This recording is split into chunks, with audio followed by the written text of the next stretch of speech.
So we're going to start now the backend testing, the API testing for any. So web application, you have a front end, back end, and data layer, right? So these are the three layers will be there for any web application. So front end testing you can do with any functional automation test tools. So famous tool in the market is Selenium. Now Playwright is coming up, and also Cypress is there. These three are the contenders in the current market. But so the fight will be between Selenium and Playwright only, mostly. And I can say Playwright is the top leader. It's going to become top than Selenium because that many advantages are there. I'm going to explain that also in this course. I'll just give a touch base on that, and we'll have what is the advantage of Playwright. You can see that also. And also, that's all about UI testing. But what about backend testing? How can you do a backend testing? So backend means you don't have any UI, any GUI, you don't have that. Then how can you test the application? So that's what we are going to discuss. APIs, application programming interfaces, are used to test the backends. So that's one of the core area in the IT market now. So how to test backend applications. So let's go and discuss that in detail. We have here very nice documentation. So you can see here under pages, you have a API automation testing with rest assured. So just click on this and you will get a, so I want to just understand the simple terminologies, then we'll go deeper into API testing. So we should understand what is a client and what is a server. So server is just a connection point for several clients. So it connect to the multiple clients. A client is nothing but your browser, or it can be anything. So that is sending the request to the server. Server will serve and send the response back to you. That's the request and response. These are the two entities very important for us. So even if you see you are a consumer for any mobile service providers, you are the customer. So they are providing a service to you and you are using that. So you are requesting and you will get a response back. So this is the all how it is happening. So we'll see one by one. As I mentioned already, so any web applications are going to have three layers: front-end layer, middle layer or back-end layer, and data layer. Front-end layer is written using JavaScript, Angular, React, different advanced JavaScript technologies are used, and HTML, CSS all used to develop the front-end applications. The back-end applications or middle layer will be designed by Java, .NET, Python, C++. So all these technologies are used to design back-end applications. So main business logic will be written in this area. So this you cannot see. So there is no UI for this. So that's the backend layer. And this will be interactive with the database to get the data also. So that data layer is another one. So you have two types of databases in the market now. So one is SQL and NoSQL. These are the two types are there. So SQL are basically relational database. You have a table structure, columns and rows will be there. So those are Oracle, MySQL, Microsoft SQL Server. These are all. So there are NoSQL concept. So NoSQL means all key value pair concept. So that format are all stored in the objects you can store in the database. That is NoSQL, MongoDB, and so these are the very prominent role it is playing in the market now. Now NoSQL database. So then we have so these are the three layers you need to understand, very important.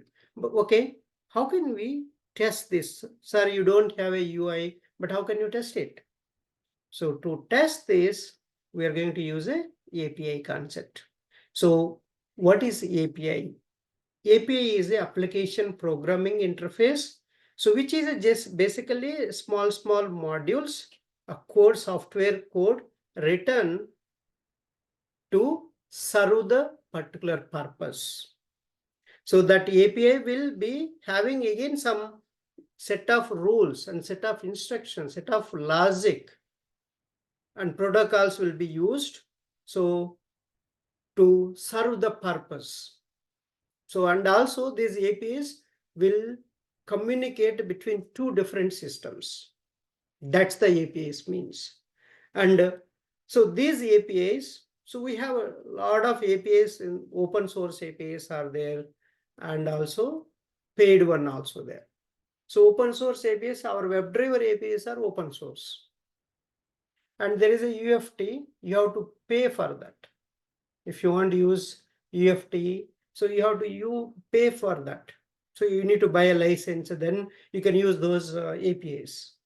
But so both kind of APIs will be there. Open source means anybody can use. Like you have weather APIs. So you want to know particular area weather report, you can directly just call one API and you will get the weather report. So that kind of all these APIs you just need to give some inputs. Okay, which city whether you want. So that you are going to give an input also for the APIs. So basically, if you know methods, right? Same methods is the APIs. So in the method inside you write a logic. In the API also you will write the logic. So that's all about API. So how you will send this?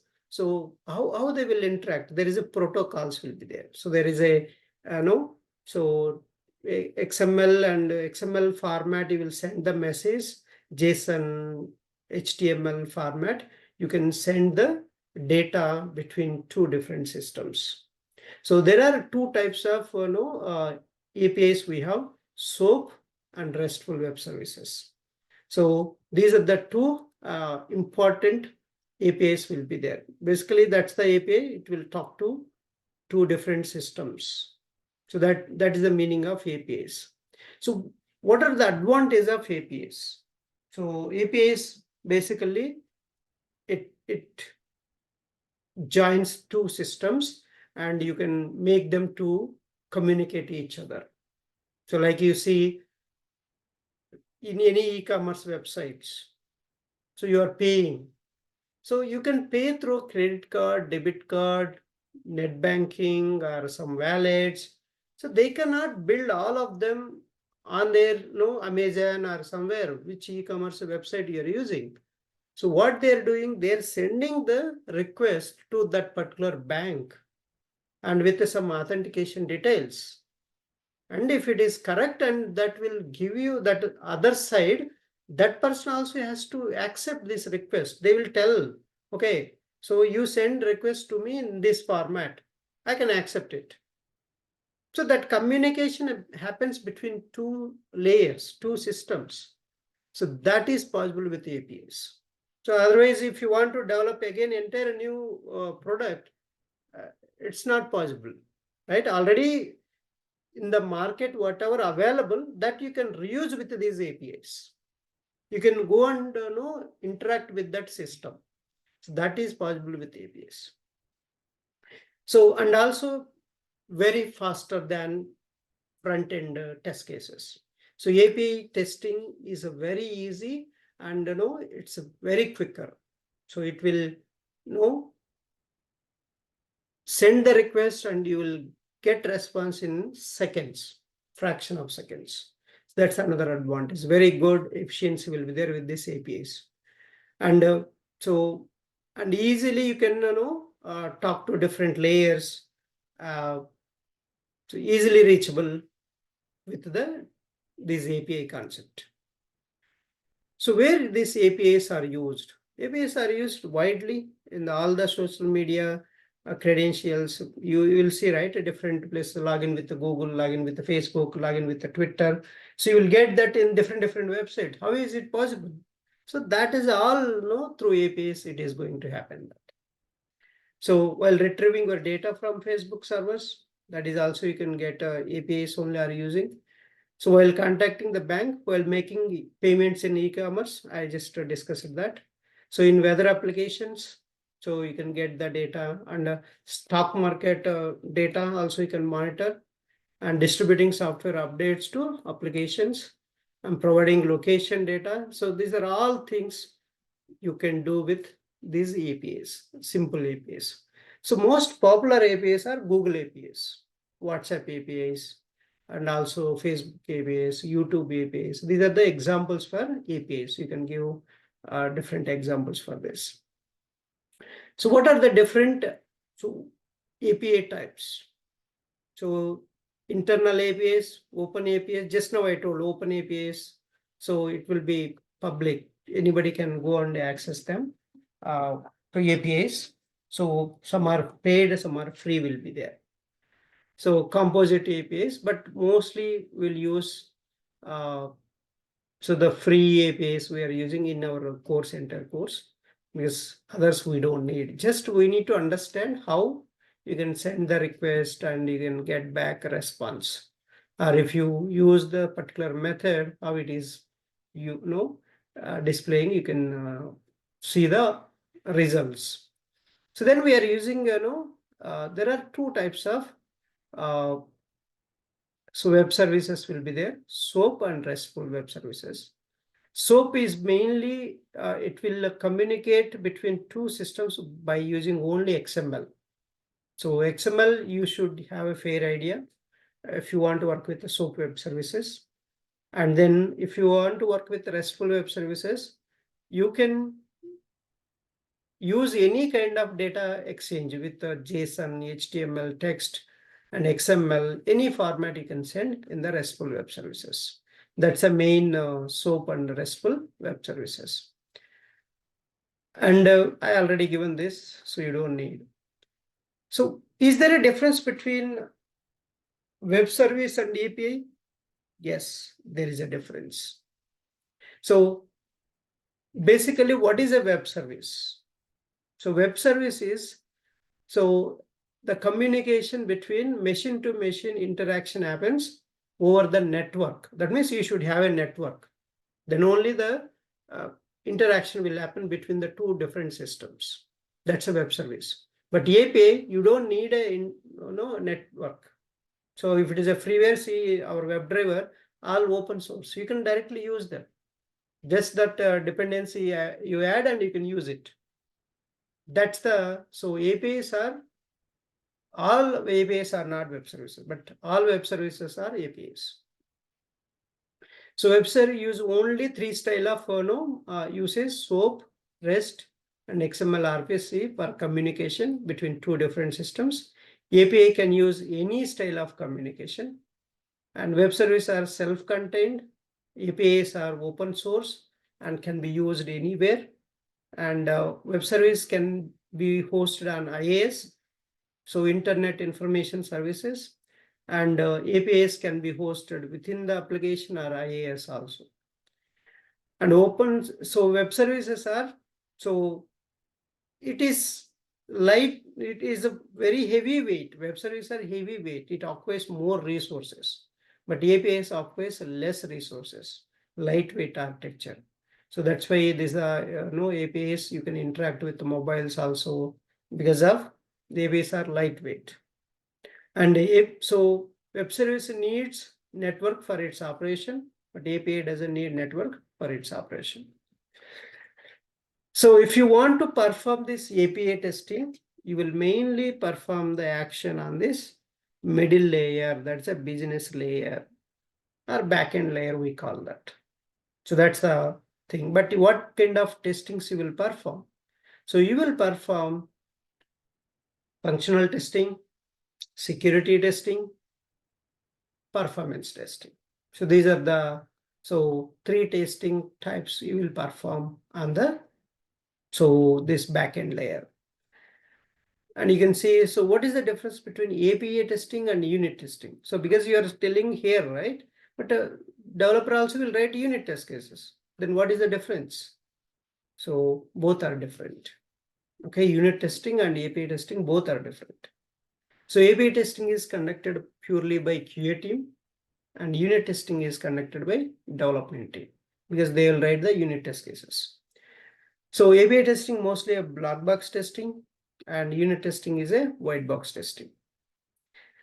So here in the API testing, you will test full system, how it is working and how you are generating the data. So how you can, so basically CRUD operations you can do with the API testing. So CRUD operations means create, read, update, delete. CRUD, C for create, R for read, and U for update, and D for delete. So that operations you can perform with the API testing. Unit testing is every function is working properly or not, that developer will write a one automation test case, JUnit test cases. Basically, unit testing is done by development team with different frameworks. If you're using Java, JUnit and testing you can use as a framework. If you're using a JavaScript, so Mocha framework they can use. So different type of framework, unit testing frameworks are there. So to test that their functions are working or not. So what are the advantages? So basically, you can communicate with the different systems, right? That interoperability will be there. And you reuse already developed old functionality into new software, like a banking system. And so you're just using here. You don't need to develop again from the scratch. That's one. So these web services are loosely coupled, and you can extend so the services to different systems. That's a main advantage. So the key difference is because again we already discussed. So data format, I already told. Mainly we are going to use a JSON and XML format. So you can use any of this. This is the very lightweight and so readable. But SOAP uses only XML based protocol. So that's the first data format. A protocol and standards. REST uses mainly HTTP protocol. And so the interaction it will happen through HTTP protocol only. And SOAP uses HTTP, SMTP, and TCP standards it uses. So that's the protocol and standards have what communication model. REST, it has a client server architecture. So it will send the request to the server and you'll get response back. SOAP is basically it is just a publish and then subscribe. So peer-to-peer kind of thing. So that's a SOAP. So this is the main thing, and the areas of use. So it's a very ideal for web applications and single page applications. This REST is very useful. And SOAP is mainly you can use finance, healthcare, and telecommunication applications. You can use a SOAP. So that's it. We don't want to spend much time here. And if you want, you can just go through this theory part. So SOAP, it has three modules are there. One is a simple access protocol, web service description language, WSDL file, and universal description and discovery integration. I'm not going to talk more on this SOAP because we are going to talk mostly on the RESTful web services. So RESTful web services, first invented by Ray Fielding in 2000 in his medical thesis. And we are going to discuss mostly on the RESTful web services. So how this serves the request and response, we are going to see that. So HTTP request will be there. There are 4 types of HTTP requests are there. So mostly we need these things only. Get, post, put, delete. Get, post, put, delete. These are the 4 methods, and you should understand very clear here. Get means you get the data, you retrieve the data from the server. That's a get call. Post means, okay, you post it. Post is creating the data in the server. Put, so update the data. Delete the data in the server. So put you can use if already a record exists in the server, you want to update. Like you used to do in the other card, some spelling mistakes or something happened, you will update it.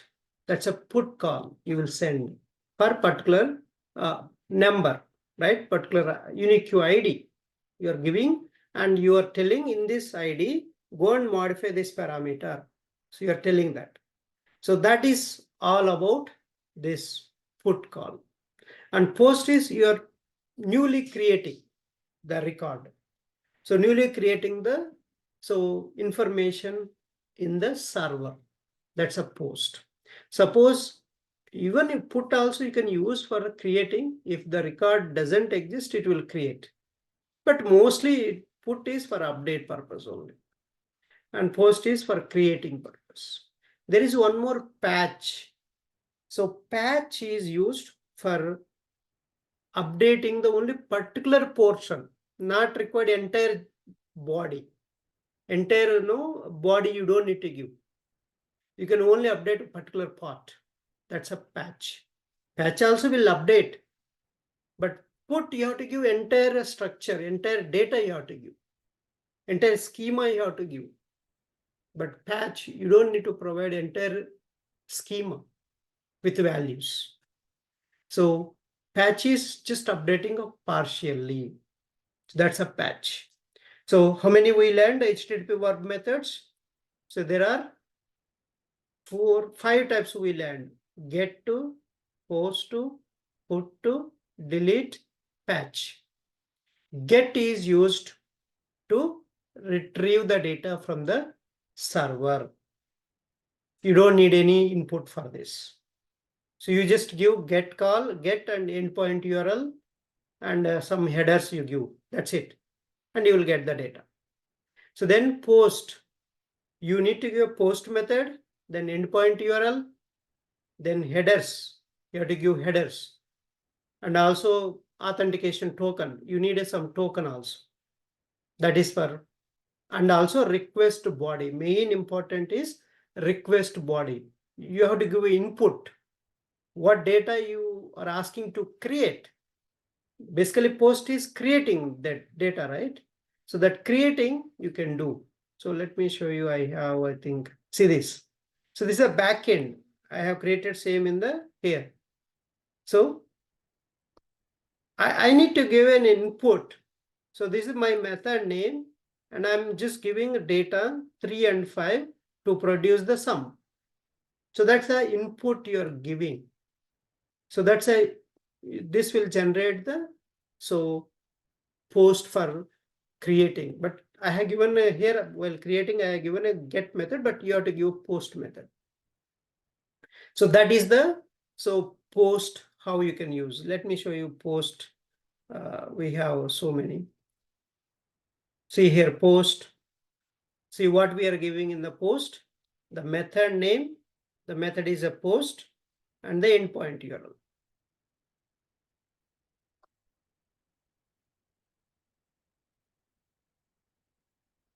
See, this is the one. So method and the base URL and the endpoint URL. Then after that, you have a headers. Accept application JSON, content type application JSON. Then body you have to give. So this is the body you are giving. So this is the JSON format. So curly bracket you will put, and then key and value. Key and value. So that's the JSON how you can give. So this is the one JSON object. So there is a multiple so JSONs you can create. So this is the response you will get back. So you're hitting a send button means, so you're going to get the response from the server. So which server? Postman has a server. So that Postman has a server that will retrieve data for you. Okay, so that's so how to get the data. So, but there is some issue here. So I just unnecessarily upgraded. After that, it is so getting a continuous issue with this Postman.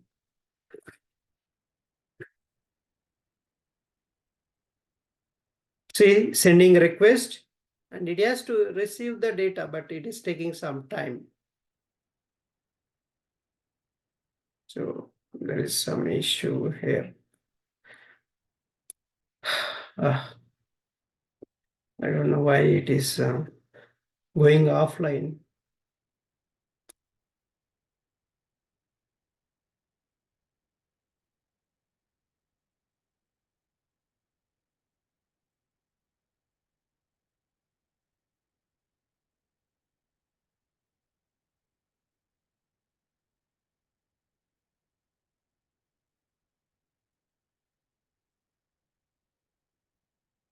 Okay, so let me give this. I'll show you here in the browser. I'll show you.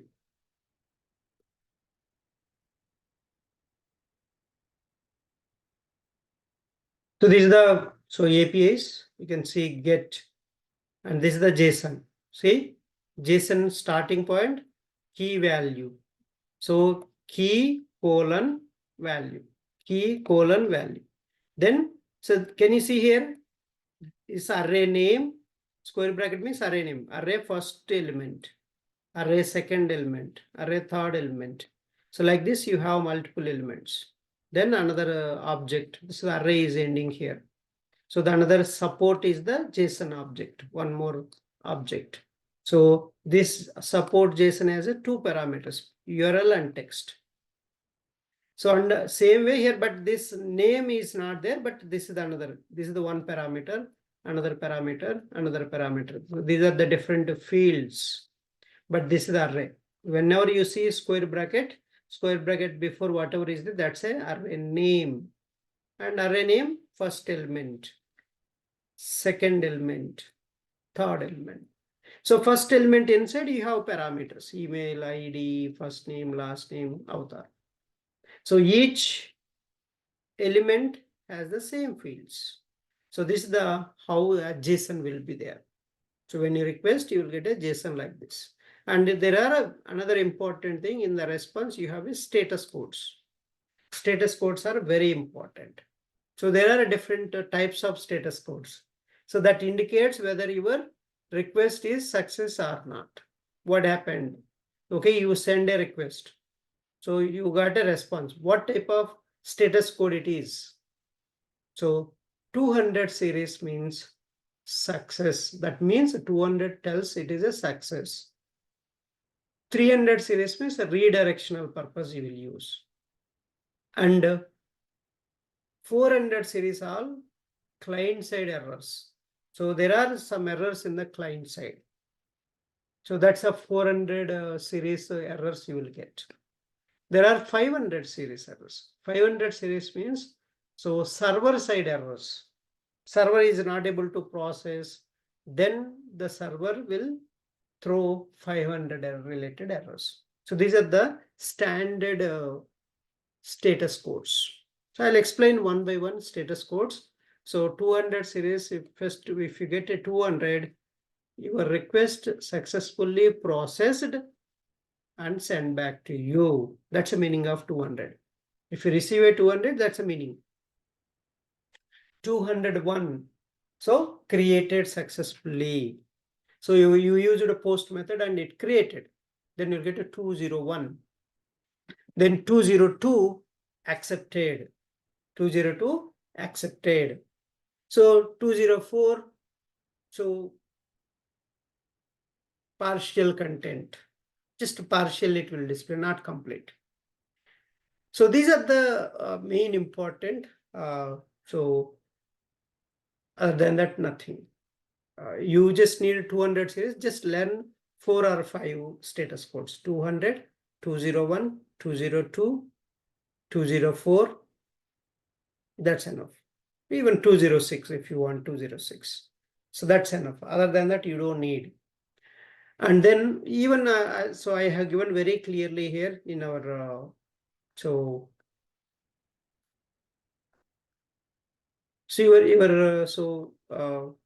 API, what all will be there in the APIs?